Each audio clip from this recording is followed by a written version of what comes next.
Shalom. Sekali lagi shalom Bapak Ibu Saudaraku yang ada di rumah. Puji Tuhan, kita patut bersyukur kepada Tuhan karena Tuhan sangat baik dalam hidup kita. Amin. Apapun yang terjadi di hari-hari ini, memang masih dalam keadaan suasana Natal, tapi kita semua ada di rumah, tidak boleh ke sana kemari.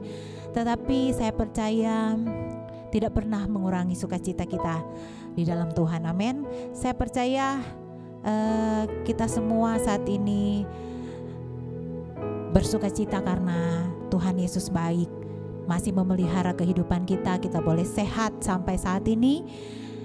Itu semua karena kasih dan kebaikan Tuhan. Itu sebabnya Bapak Ibu Saudaraku, mari kita mau siapkan hati kita akan menyembah Tuhan. Kita percaya bahwa Tuhan yang kita sembah adalah Tuhan yang hidup. Tuhan yang kita sembah adalah Tuhan yang benar.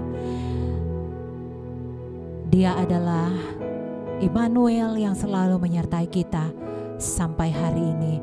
Haleluya. Kita tundukkan kepala kita satu dalam doa. Kita berdoa. Bapa, kami mengucap syukur kepadamu. Terima kasih atas kebaikanmu dalam hidup kami yang kami boleh rasakan di sepanjang hari, di sepanjang minggu Tuhan. Sampai hari ini Tuhan, kami boleh merasakan kebaikan Tuhan yang tidak pernah habis-habis dalam hidup kami. Dengan apa kami akan balas kebaikan-Mu Tuhan? Kami mau rindu Tuhan untuk memberikan yang terbaik buat Engkau lewat ibadah kami. Walaupun kami cuma di rumah Tuhan, tetapi kami yakin dan percaya Tuhan kami dekat, bahkan lebih dekat dari baju yang kami pakai, ada bersama dengan kami Tuhan. Terima kasih Bapa yang baik. Berkatilah ibadah kami dari awal sampai pada akhirnya. Ambil alih semuanya biar hadirat-Mu ada di tengah-tengah kami Tuhan. Kami boleh menikmati hadirat-Mu, kami boleh diberkati lewat ibadah kami saat ini Tuhan. Terima kasih. Kami akan mulaikan ibadah kami penuh dengan ucapan syukur di dalam berkat nama Tuhan Yesus Kristus. Haleluya. Amin. Puji Tuhan. Sambil kita menyembah Tuhan, kita angkat pujian yang berkata Yesus Kristus Tuhan. Haleluya Yesus. Kita pandang kemuliaan-Mu Tuhan. Ku pandang kemuliaan-Mu, Imam besar maha agung. Kaulah pemilik hidupku, Yesus Kristus Tuhan.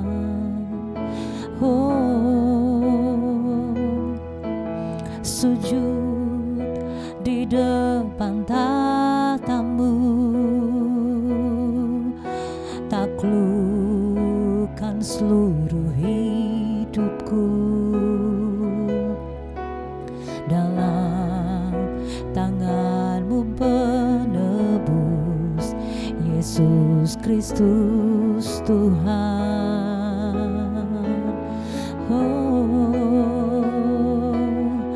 Tiada satu pun yang luput dari karya kasih-Mu yang mulia. Bagi-Mu segala pujian, hormat, kemuliaan.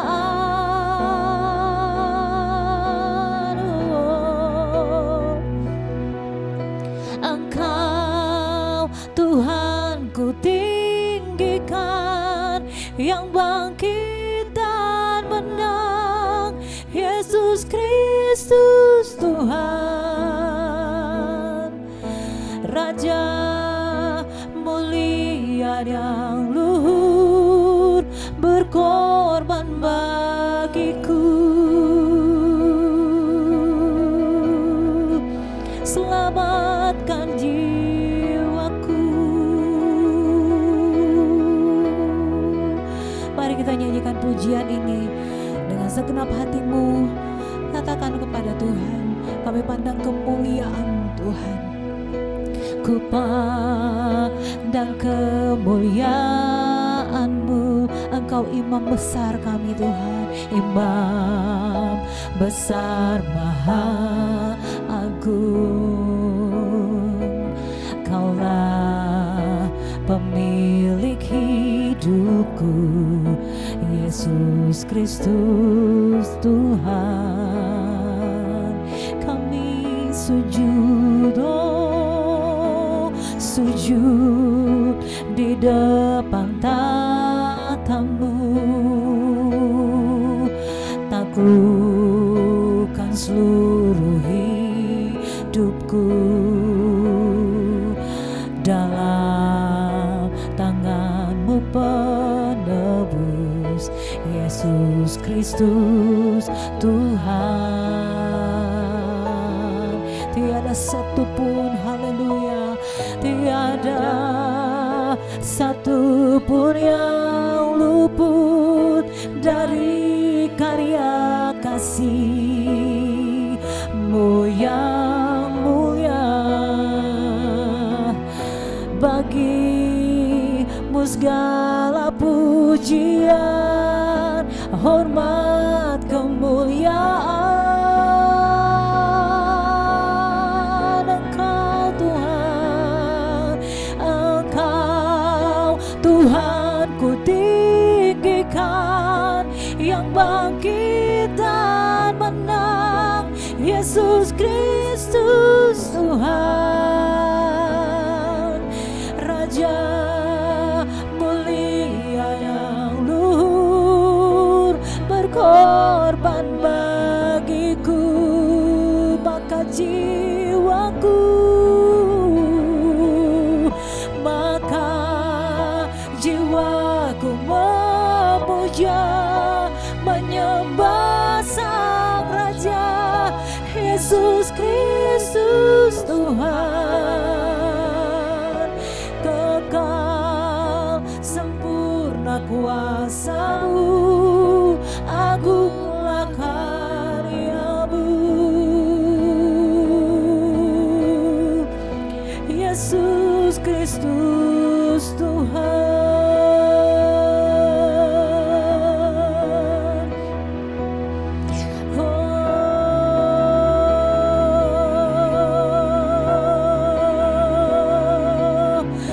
Yesus Kristus Tuhan, Engkau yang kami sembah,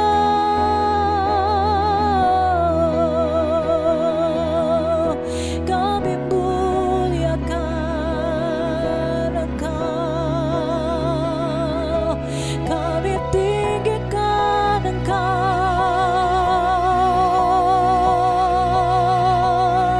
kami agungkan Engkau, Kau Yesus Tuhan. Kami mau katakan pagi hari ini Tuhan, tidak ada alasan bagi kami untuk kami tidak mengucap syukur kepadamu Tuhan.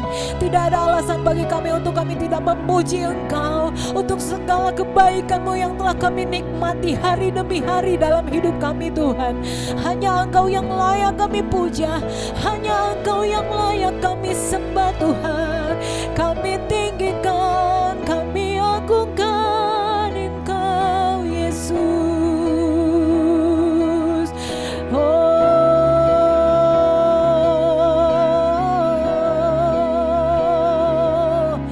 haleluya.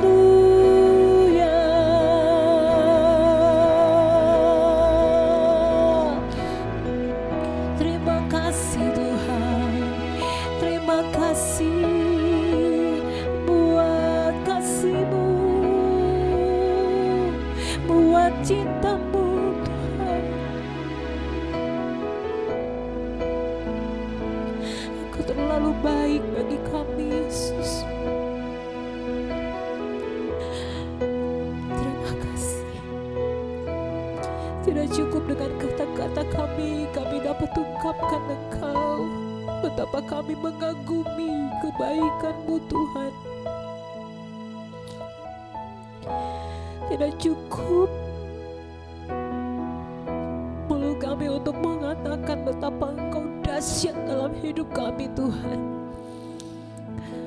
Terima kasih karena kami memiliki Allah yang dahsyat dan luar biasa dalam hidup kami. Kami bangga Tuhan memiliki Engkau. Kami sangat bangga kami punya Tuhan yang sangat baik. Terima kasih Tuhan.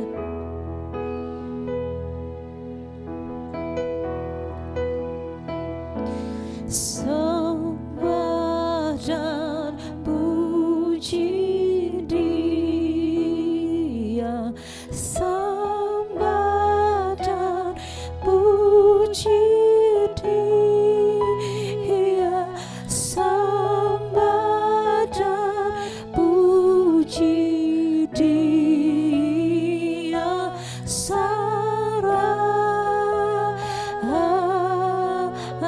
angkat suaramu, sembah Tuhan, sembah dan puji Dia, sembah dan puji Dia, sembah dan puji Dia,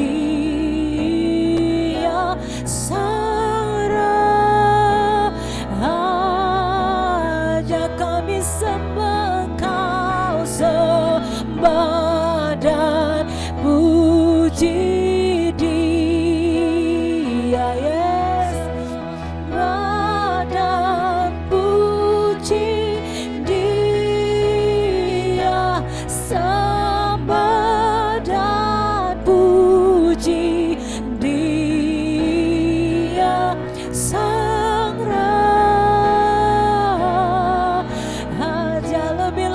sembah Dia, sembah dan puji Dia. Kami sembah Engkau Tuhan, kami tinggikan Engkau Raja kami.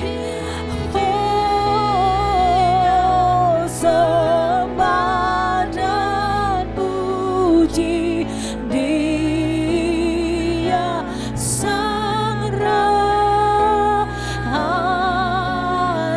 Sembah Tuhan, sembah dan puji Dia, sembah dan puji Dia, sembah dan puji Dia, Sang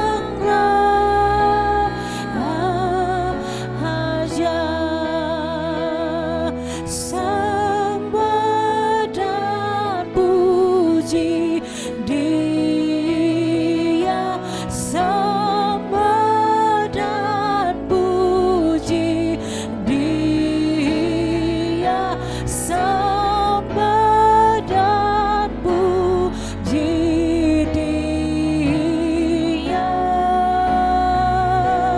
Sang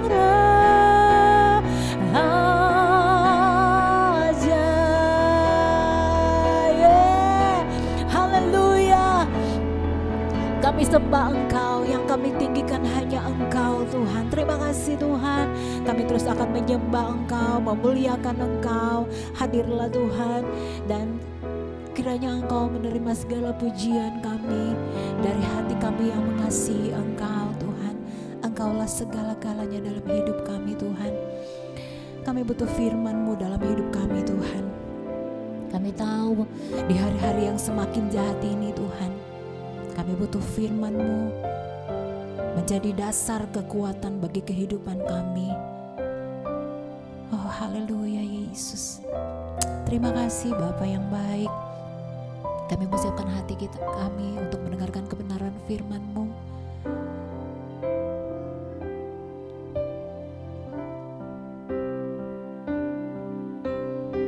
Firman-Mu berkata, Kau bersertaku.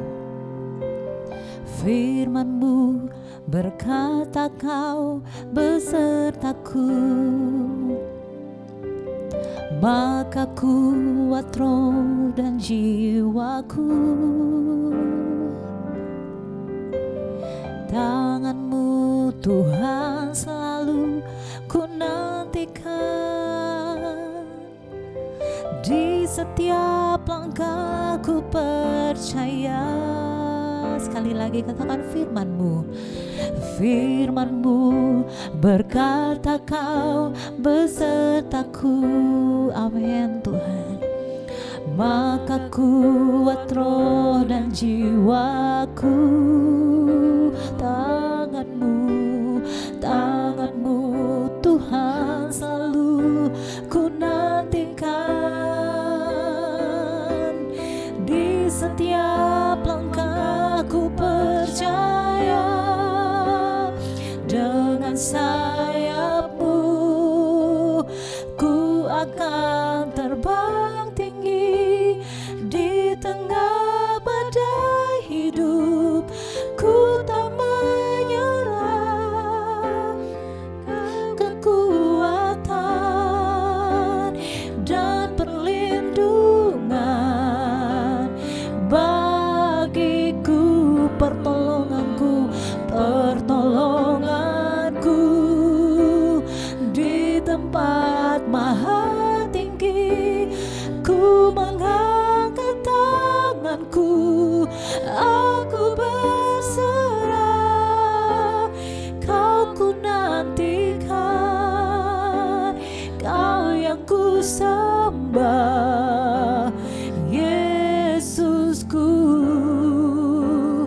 Rajaku. Kita kembali nyanyikan pujian ini dari awal. Katakan firman-Mu. Firman-Mu berkata Kau besertaku.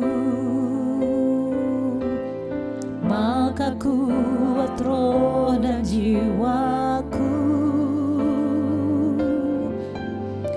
Tangan-Mu Tuhan selalu ku nantikan.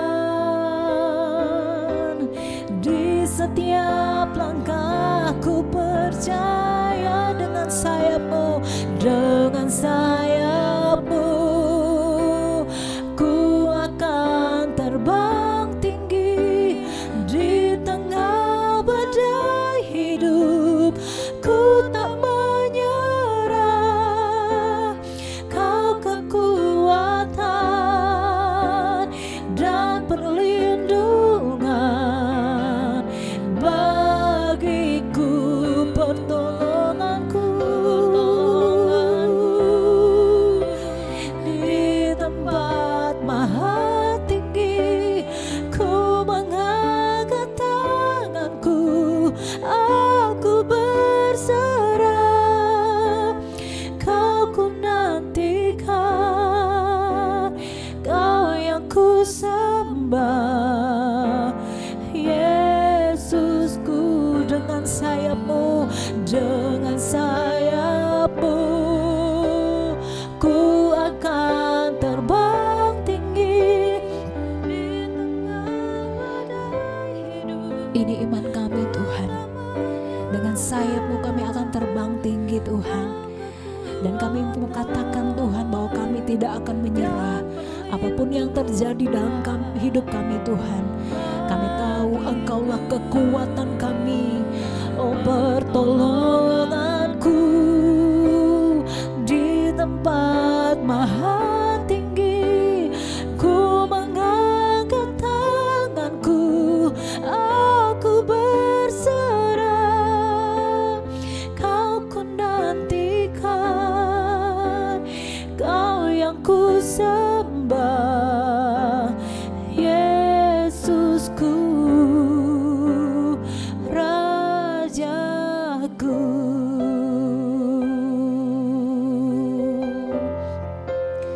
Benar ya Tuhan, Engkaulah kekuatan kami, Engkaulah yang kami nanti-nantikan dalam hidup kami Tuhan.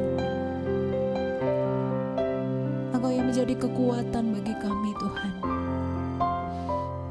Dan kami mau katakan,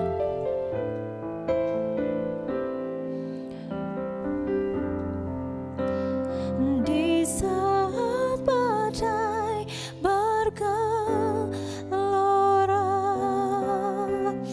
ku akan terbang bersamamu, Bapa.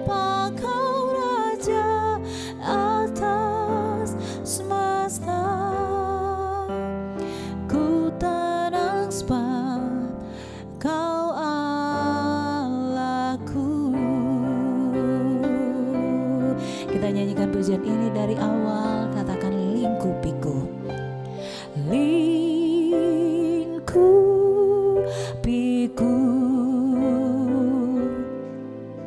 dengan sayapmu, naungiku,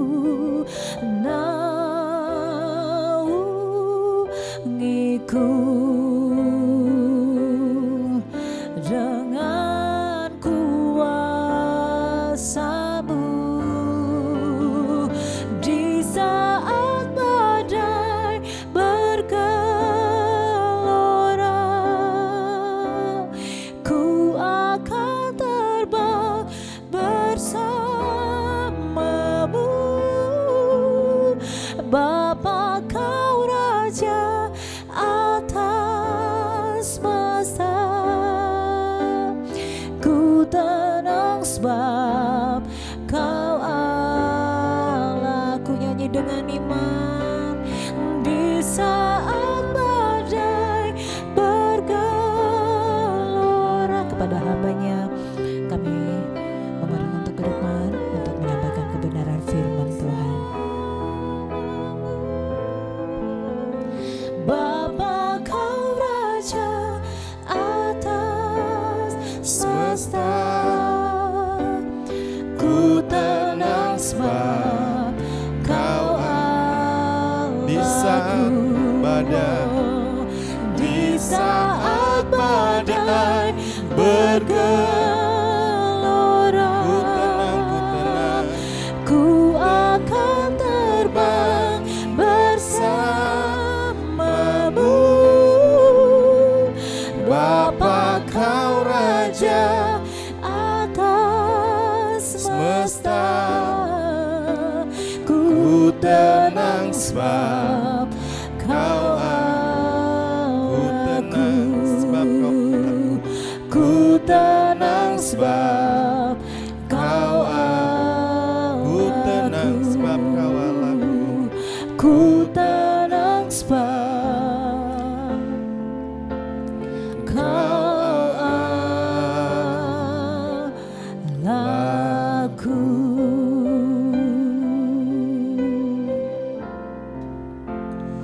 Hanya dekat Allah saja ada ketenangan, ada sukacita, ada damai sejahtera. Terima kasih Tuhan, Engkau meninggikan Engkau. Tiba saatnya kami akan mendengarkan firman Tuhan sebagai kekuatan penuntun dalam hidup kami, sehingga kami hidup semakin hari semakin dekat dengan Tuhan. Terima kasih, kami siap dengar firman Tuhan dalam nama Yesus. Haleluya. Shalom, salam sejahtera dalam kasih Yesus Kristus. Puji Tuhan, hari ini hari yang sangat luar biasa, kita bisa berjumpa kembali lewat firman Tuhan. Untuk itu, sidang jemaat Tuhan yang menyaksikan dari rumah, mari siapkan hatimu, kita akan sama-sama belajar firman Tuhan. Mari langsung saja kita buka firman Tuhan, Yohanes pasal 3 ayatnya yang ke-16. Yohanes pasal 3 ayatnya yang ke-16, firman Tuhan berkata demikian. Karena begitu besar kasih Allah akan dunia ini, sehingga Ia telah mengaruniakan anaknya yang tunggal, supaya setiap orang yang percaya kepadanya tidak binasa, melainkan beroleh hidup yang kekal.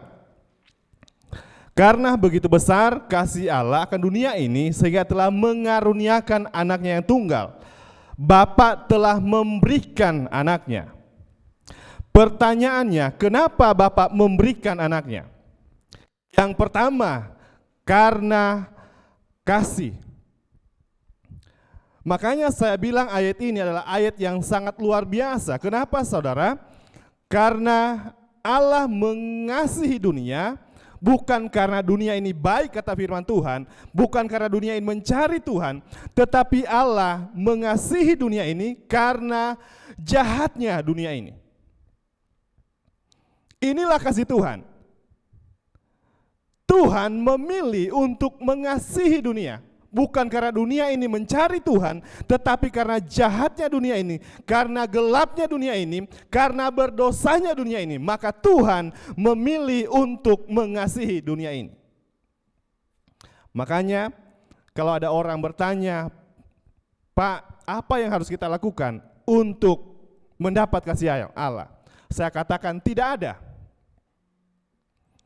Pak Pendeta, apa yang harus kita lakukan supaya kita dapat mendapat kasih Allah? Saya katakan tidak ada. Sebab kalau kita melakukan sesuatu untuk mendapat kasih Allah, berarti kasih Allah itu bersyarat. Dan manusia itu tidak bisa mengasihi Allah. Tetapi Allah lah yang telah bertindak untuk mengasihi kita. Maka kita baru bisa mengasihi Allah. Dalam 1 Yohanes pasal 4 ayat 19 berkata demikian, kita mengasihi karena Allah lebih dahulu mengasihi kita. Kita mengasihi karena Allah terlebih dahulu mengasihi kita. Inilah kasih Tuhan, saudara. Sebesar apa kasih Tuhan? Sebesar Dia memberikan, mengaruniakan anaknya, itulah kasih Tuhan dalam setiap kehidupan kita. Di dalam Roma pasal 5 ayatnya yang ke-6 sampai ke-8 di sana berkata bahwa kita ini adalah orang-orang yang durhaka. Tetapi Allah telah mengasihi kita ketika kita masih berdosa. Kita orang-orang yang durhaka. Tetapi Allah telah mengasihi kita, memilih untuk mengasihi kita. Itulah kasih Tuhan. Jadi kenapa Bapak mengaruniakan anaknya, memberikan anaknya, itu karena kasih. Yang kedua, kenapa Bapak memberikan anaknya? Yang kedua, untuk diterima.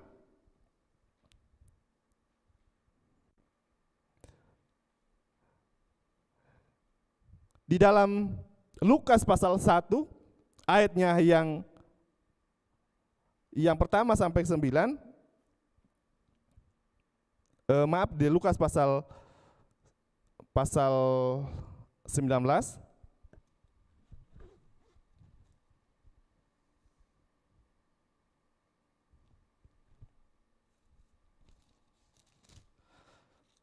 Lukas pasalnya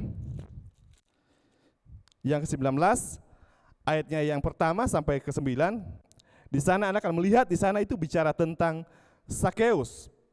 Saudara, saya katakan tadi kenapa Bapak memberikan anaknya, mengaruniakan anaknya, yang kedua itu bicara tentang untuk diterima, saudara. Nah, di sana Sakeus menceritakan tentang Sakeus, bagaimana Sakeus mau melihat Yesus seperti apa dan kemudian dia naik pohon, dan ketika Yesus mengetahui bahwa Sakeus itu ada di atas pohon, maka Yesus mendekati dia dan dia berkata, Sakeus turunlah dan aku akan menumpang di rumahmu, dan Sakeus menerima di rumahnya. Dan apa yang terjadi, saudara, ketika dia menerima Yesus, di sana ada satu perubahan dalam hidupnya, yaitu Sakeus berkata, setengah dari kekayaanku akan kuberikan bagi orang miskin, dan sekiranya ada yang kuperas akan kukembalikan 4 kali lipat. Kenapa Bapak berikan anaknya untuk diterima? Sakeus menerima Yesus, ada satu perubahan. Setengah dari kekayaanku akan kuberikan bagi orang miskin, dan kalau ada kuperas 4 kali lipat akan kukembalikan. Artinya ini bicara tentang tindakan pertobatan. Saya nggak percaya kalau orang menerima Yesus tidak ada perubahan dalam hidupnya. Bapak berikan anaknya untuk diterima. Orang yang menerima Yesus pasti ada perubahan dalam hidupnya. Semakin hari semakin jadi terang, semakin hari semakin menjadi surat yang terbuka, semakin hari semakin berbuah untuk kemuliaan Tuhan. Bapak berikan anaknya untuk diterima. Sebab apa? Yesus itu dari lahir sampai hari ini ditolak. Bahkan dipersoalkan tentang ketuhanannya. Dari lahirnya, dari dalam kandungan, dia sudah ditolak. Bahkan lahir di tempat yang tidak layak, di kandang binatang, saudara. Jadi Bapak memberikan anaknya untuk diterima, dan orang yang menerima dia ada perubahan dalam hidupnya. Semakin hari semakin menjadi terang. Selanjutnya yang ketiga, saudara, kenapa Bapak berikan anaknya, mengaruniakan anaknya? Yang ketiga, untuk dikenal. Kita harus kenal Tuhan kita, Tuhan seperti apa. Dalam Efesus pasal 1 ayat 17 berkata bahwa Paulus berdoa kepada jemaat di Efesus, bukan meminta supaya jemaat ini jadi kaya, tetapi Rasul Paulus berdoa supaya jemaat di Efesus itu memiliki roh yang mengenal Allah, pewahyuan untuk mengenal Allah dengan benar. Kita harus kenal Tuhan kita, Tuhan seperti apa. Tanpa pengenalan kita, pengenalan yang benar tentang Tuhan, maka kita nggak bisa mengikut Tuhan dengan benar. Sekali lagi, tanpa kita mengenal Tuhan dengan benar, kita nggak akan bisa mengikut Tuhan dengan benar. Makanya kita harus kita kenal Tuhan kita. Tuhan kita Tuhan seperti apa? Tuhan kita adalah Tuhan yang selalu membuat hidup kita menjadi berarti. Inilah Tuhan kita. Di dalam Ratapan pasal 3 ayat 22 sampai 23 berkata, berkat Tuhan selalu baru setiap pagi. Kasih Tuhan selalu baru setiap pagi. Artinya kasih Tuhan itu selalu bertambah dalam hidup kita, nggak pernah kadaluarsa. Kasih Tuhan sampai pada kekekalan. Jadi Tuhan kita adalah Tuhan yang selalu membuat hidup kita menjadi berarti. Jadi kita harus kenal dengan Tuhan kita. Tuhanlah yang buat kita hidup ini jadi berarti, saudara. Jadi kita bernilai bukan karena kita punya uang, jabatan, kedudukan, dan lain sebagainya. Kita hanya bisa bernilai ketika kita kenal Tuhan. Karena kasih Tuhan kita bisa bernilai. Makanya saya bilang, orang itu kalau di luar Tuhan, kalau tinggalkan Tuhan, maka maaf kata, babi lebih bernilai. Babi sekarang mahal, bisa 121 kilo, 91 kilo, saudara. Kenapa? Kalau babi meninggal, ya selesai, cuma masuk perut. Tetapi manusia, kalau dia di luar Tuhan, jauh daripada meninggal, ya neraka tempatnya. Babi kalau meninggal, ya keren namanya, bisa jadi babi panggang, sate, dan lain sebagainya. Tapi manusia kalau meninggal, apalagi di luar Tuhan, mayat, jenazah. Jadi hidupnya punya nilai, tidak punya nilai. Kita harus kenal Tuhan kita. Tuhan kita adalah Tuhan yang senang melakukan hal-hal yang berarti. Kita bisa berarti karena ada Tuhan.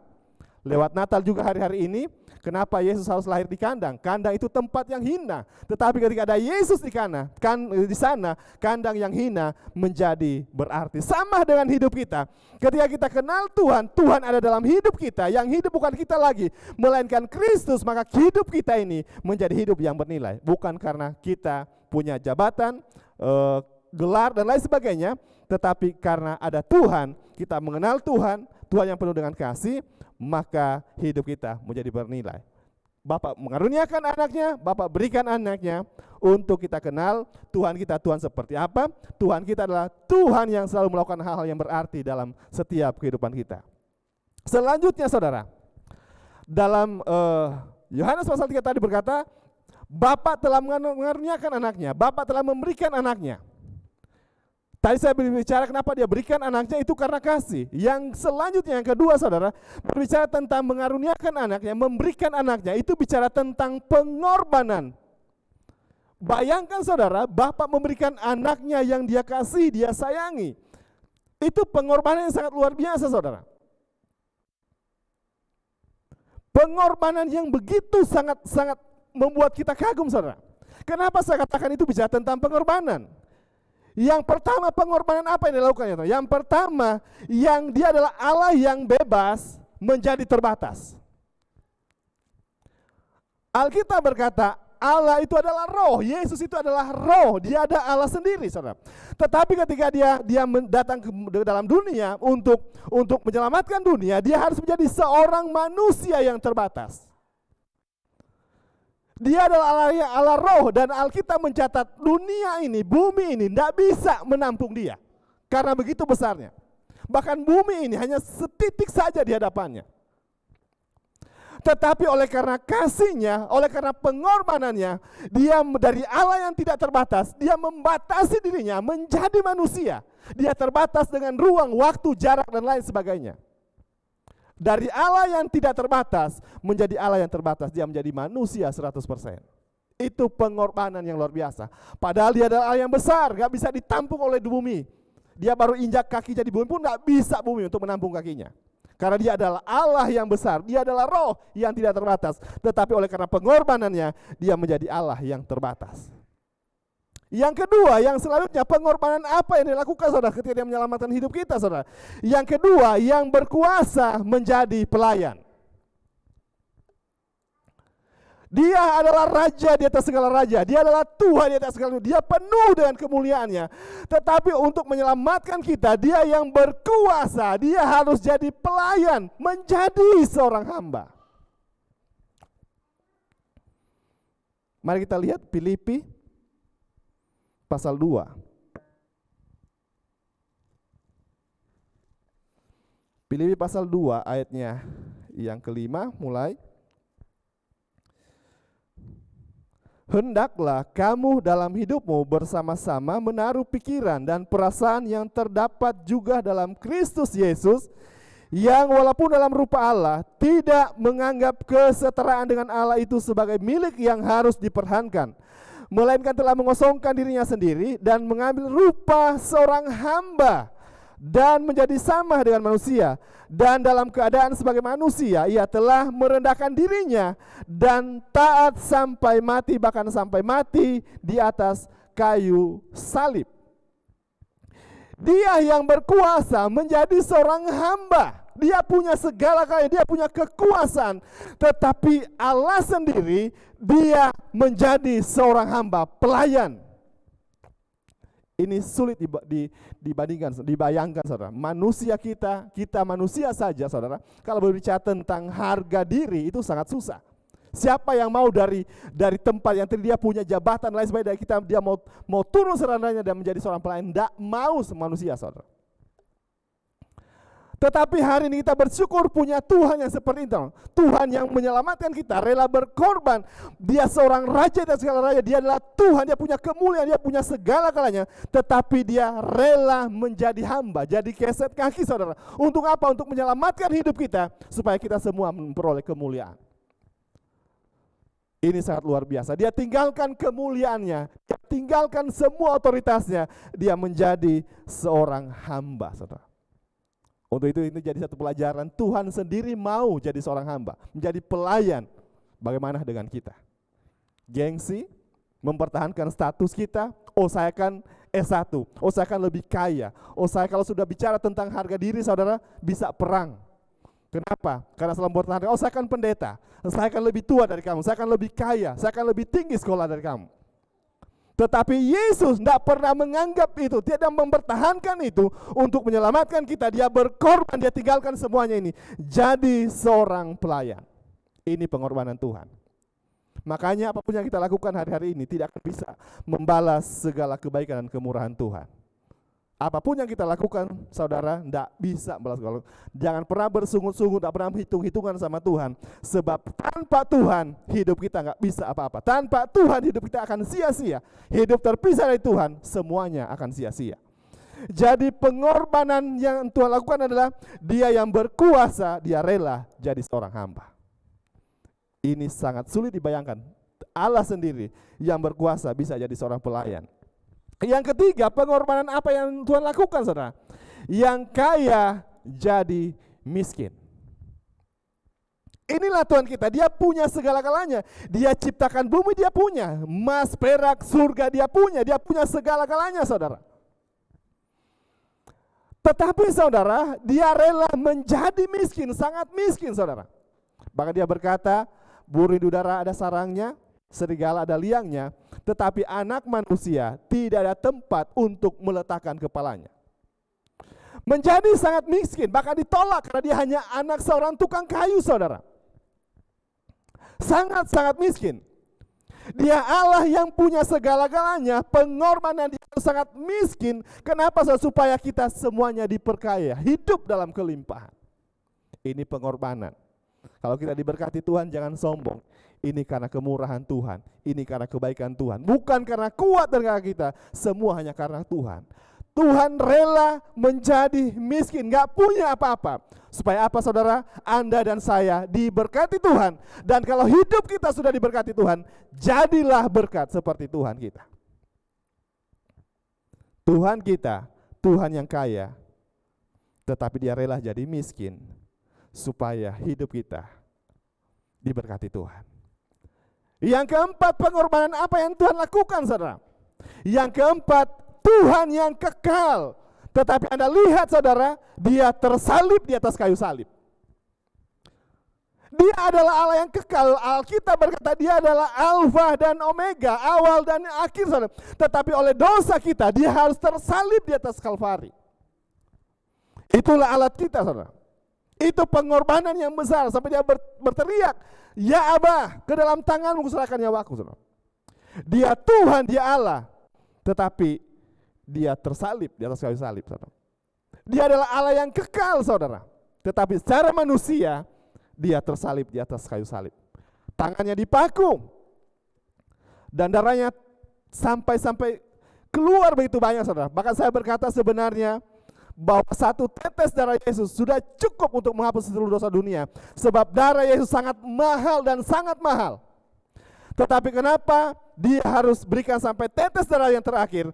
Sebab Tuhan kita dalam hal mengasihi kita tidak pernah setengah-setengah. Tuhan kita mengasihi seluruhnya, semuanya, nggak pernah setengah-setengah. Sebab kasih Tuhan itu sempurna dalam setiap kehidupan kita.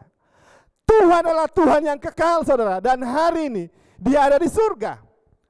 Dia memegang seluruh kehidupan dunia, alam semesta ini, saudara. Dia adalah Allah yang kekal, yang tidak pernah terbatas dengan apapun juga. Tetapi oleh karena pengorbanannya, dia harus tersalib di atas kayu salib. Itu pengorbanan yang sangat luar biasa. Jadi Bapak berikan anaknya, Bapak mengaruniakan anaknya dalam hidup kita supaya kita gak binasa. Itu bicara tentang pengorbanan Tuhan dalam setiap kehidupan kita. Yang terakhir, yang ketiga, kenapa Bapak mengaruniakan anaknya?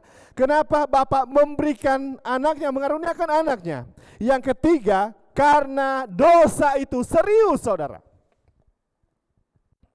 Dosa itu serius. Dosa itu lebih serius dari sakit kanker apapun, dari sakit jantung. Dosa lebih serius dari COVID-19. Tapi kan kita takut sama COVID. Tapi kita gak pernah takut bikin dosa. Kita mati karena COVID, kalau takut akan Tuhan bisa masuk surga. Tapi kalau kita mati di dalam dosa, neraka tempat kita. Bapak berikan anaknya untuk menyelamatkan dunia ini, saudara, itu karena apa? Dosa itu serius, saudara. Saking seriusnya, Yesus harus turun tangan. Makanya saya bilang, satu masalah itu kita bisa lihat serius dan tidak seriusnya, kita bisa lihat siapa yang turun tangan. Contohnya saya, kalau saya sakit bisul, kira-kira bisa nggak perawat turun tangan? Bisa, karena cuma bisul, diobatin selesai. Tetapi coba kalau saya sakit jantung, bisa nggak perawat yang turun tangan? Nggak bisa, karena serius. Harus ahli jantung segala macam. Karena serius, saudara. Bapak berikan anaknya bersalib untuk lahir juga dalam dunia, saudara, untuk menyelesaikan dosa. Sebab Alkitab berkata upah dosa adalah maut. Karena itu sangat serius, saudara. Enggak bisa diselesaikan oleh siapapun juga, saudara. Presiden sekalipun enggak bisa selesaikan. Orang terhebat apapun dalam dunia ini enggak bisa selesaikan. Karena dosa itu serius, saudara. Maka Yesus harus datang ke dalam dunia, saudara. Kenapa enggak malaikat saja yang turun? Enggak bisa, Yesus harus selesaikan. Kenapa? Karena dosa itu sangat serius, saking seriusnya Yesus harus datang, saudara. Dosa itu sangat serius. Lebih serius dari sakit jantung, lebih serius dari kanker, lebih serius dari COVID yang membuat kita takut hari ini, saudara. Tetapi seringkali kita enggak takut melakukan dosa. Kenapa saya katakan dosa itu serius dan Yesus harus turun tangan, saudara? Sebab dosa itu bukan cuma sekedar setumpuk perbuatan jahat. Bukan, saudara. Kalau dosa itu hanya setumpuk perbuatan jahat, kita nggak butuh Yesus datang ke dalam dunia. Kenapa? Karena dosa itu hanya setumpuk perbuatan jahat, kita bisa balas dengan setumpuk perbuatan baik.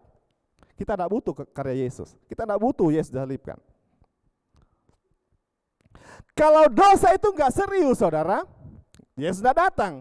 Dan dosa itu bukan cuma setumpuk perbuatan jahat, saudara.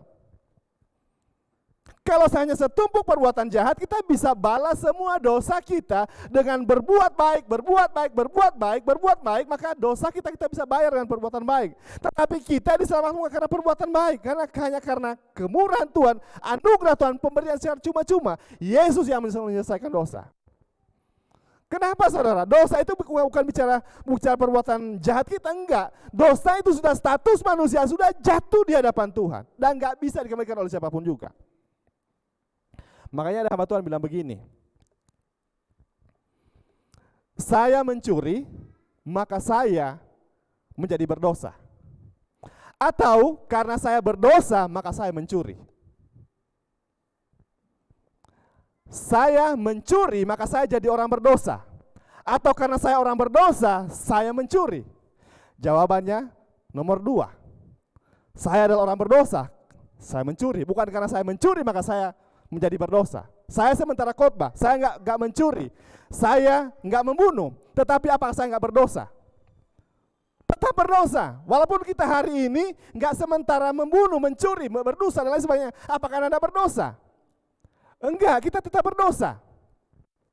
Kita bukan berdosa karena kita mencuri, bukan. Tetapi memang kita sudah berdosa. Dari dalam kandungan ibu kita sudah berdosa. Makanya dosa itu nggak bisa diselesaikan oleh siapapun juga. Yesus sendiri harus turun tangan. Sebab status manusia sudah jatuh di hadapan Tuhan. Bahkan hamba Tuhan bilang begini, berdusta, menipu, membunuh itu bukan dosa. Koma, kalau titik katanya sesat. Tetapi itu manifestasi daripada dosa. Sama seperti saya bilang tadi, kita sementara duduk dengar sementara ada di hadirat Tuhan hari ini, nggak sementara membunuh, nggak sementara memfitnah orang. Tetapi apa kita tidak berdosa? Kita tetap berdosa.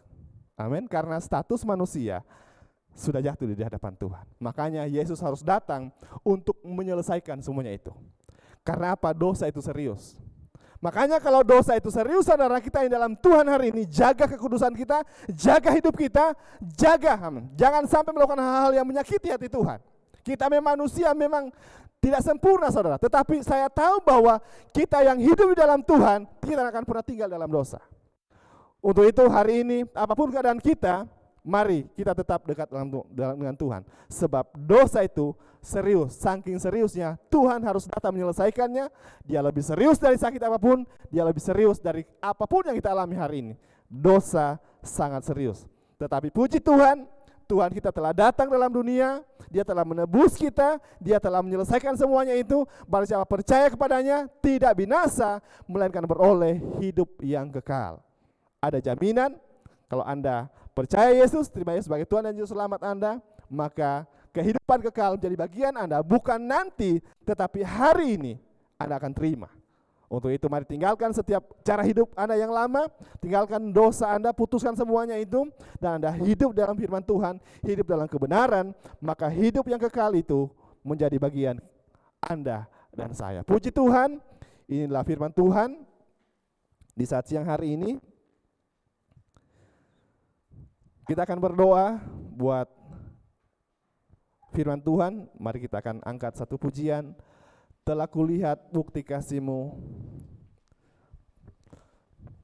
terlalu besar. Haleluya. Mari siapkan hatimu, kita akan berdoa. Terima kasih Tuhan.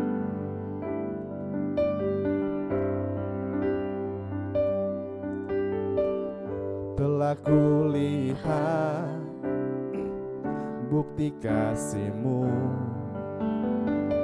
Kau menderita gantikanku. Dengan darah-Mu Engkau selamatkanku. Kini ku hidup menyenangkan-Mu lagi. Telah kulihat bukti kasih-Mu. Telah kulihat bukti kasih-Mu,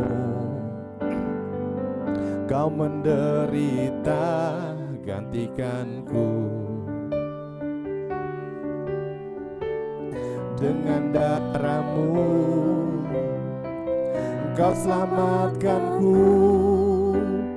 Kini ku hidup menyenangkan. Terlalu besar, terlalu besar kasih-Mu Bapa, pengorbanan yang Kau berikan bagiku. Terlalu mahal darah-Mu Yesus, tercurah untuk menebus hidupku. Haleluya. telah kulihat bukti kasih-Mu. Kau menderita gantikanku. Dengan darah-Mu Kau selamatkanku. Kini ku hidup menyenangkan-Mu. Terlalu besar, terlalu besar. Haleluya. Kasih-Mu Bapa, Oh, pengorbanan yang Kau berikan bagiku terlalu mahal. Darah-Mu Yesus tercurah untuk menebus hidup. Terlalu besar, oh terlalu besar. Oh, pengorbanan-Mu Kau berikan bagiku terlalu mahal. Kasih-Mu Yesus tercurah sekali lagi. Terlalu besar Tuhan, terlalu besar kasih-Mu Bapa, pengorbanan yang Kau berikan bagiku terlalu mahal. Darah-Mu Yesus tercurah untuk menebus hidupku. Itulah kasih Tuhan yang besar dalam hidup sidang jemaat Tuhan dan saya. Kalau Anda mau lihat kasih Tuhan, Anda harus memandang Yesus lagi di atas kayu salib. Anda lihat ketika Dia tersalib, tergantung di atas kayu salib. Itu karena kasih Tuhan yang besar dalam hidup Anda dan saya. Supaya hidup sidang jemaat Tuhan itu menjadi berharga, bernilai. Dia yang memikul salib Anda dan saya. Berapa kali Dia jatuh, Dia harus bangkit dan Dia terus memikul itu sampai di Golgota. Sebenarnya salib itu kita yang harus memikul semuanya, tetapi kenapa Dia harus terus memikul itu? Supaya Anda diberkati Tuhan, supaya Anda diselamatkan.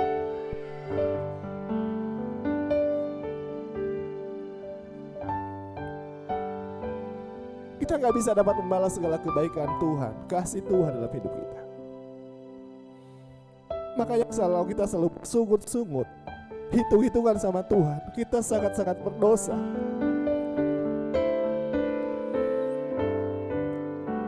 Sangat besar kasih Tuhan.